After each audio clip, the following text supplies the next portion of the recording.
the pillars that held the Polynesian Empire together for thousands of years. To say it a million times, we were a Polynesian nation. Tonga as the capital, and understanding how that structure was, understanding the big picture will play a big part in understanding how you can navigate yourself as a Polynesian.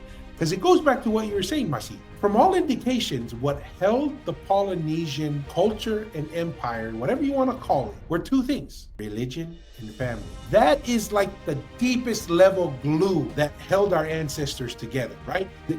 Your ability to recognize a higher being and a faith-based mentality. And I don't want to hear anybody say, "Oh, I don't believe in God." Everyone has a God, right? You can't avoid it.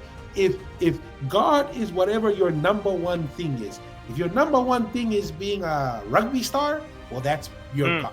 If your number one thing is getting popularity, well, that's your God. Whatever it is, whatever your religious orientation, which everyone is religious, I don't care who you are. I have a friend, he says he's agnostic, doesn't believe in God, but his God is philosophy. And his priests are the philosophers, and that's how he follows and behaves. So anyways, I'm coming back to religious observance and dedication to the family. That is how the Polynesian Empire was built and maintained for thousands of years. If you want to understand what it was to be like our ancestors, and you want to connect with what it means to be Polynesian, I would suggest that those two things are the two biggest things you can do, because that's what our ancestors did, right?